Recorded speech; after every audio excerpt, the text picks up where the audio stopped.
সাকিব আল হাসানকে চাই, সাকিব আল হাসানকে। সাকিব আল হাসান দুনিয়া পুরো অচল, বাঙালি অচল সাকিবরে ছাড়া। সাকিব একলাই 100 ভাই। সাকিবের সাথে বাংলাদেশ না সারা বিশ্বের কোনো অলরাউন্ডারে তুলনা করতে পারবে না। প্রথম দিকে ভালো গেছে ভাই, লাস্ট দিকে খুবই ফালতু গেছে ভাই। শান্তরে কেন নামাইলো? রিশাদে নামাইলে আমরা ম্যাচ জিততাম ভাই। লর্ড শান্তরে কেন নামাইলো? ম্যাচ প্রথম দিক দিয়ে খারাপ ছিল, লাস্টের দিক দিয়ে ভালো খেলছে। লাস্টের দিক দিয়ে কিন্তু খেলার টান উত্তেজনা ছিল। কিন্তু বাংলাদেশ ভাই ওই যে সৌম্যরে না নামাই কেন রিশাদে নামাইলে ভালো হইতো।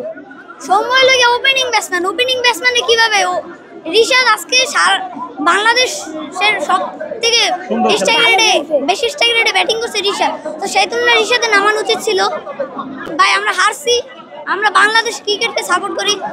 অনেক সবসময় কষ্ট পাই ভাই। আমরা হারলেও বাংলাদেশ, জিতলেও বাংলাদেশ। এটা খুবই এরকম আমাদের সাথে সবসময় 1 রান 2 রানে। আনগাত মিরপুরে আমাদের জিতার কথা ছিল কিন্তু হেরে গিয়েছি। আর কিরিস পরিবর্তন চাই।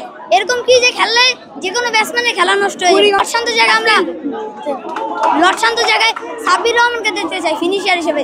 সাব্বির রহমানকে নেক্সট আমরা সাকিব আল হাসানকে চাই, সাকিব আল হাসানকে। সাকিব আল হাসান দুনিয়া পুরো অচল, বাঙালি অচল সাকিবরে ছাড়া ভাই। সাকিবরে চাই ভাই, সাকিবরে ভাই। সাকিব একলাই 100 ভাই। সাকিবের সাথে বাংলাদেশ না সারা বিশ্বের কোনো অলরাউন্ডারে তুলনা করতে পারবে না। সাকিব সারা বাংলাদেশ অচল ভাই। সাকিব সারা ভাই বাংলাদেশ অচল। সাকিব একলাই নেতৃত্ব দেয় সারা বাংলাদেশে ভাই। সাকিবরে আমরা মিস করি। আই মিস ইউ সাকিব ভাই।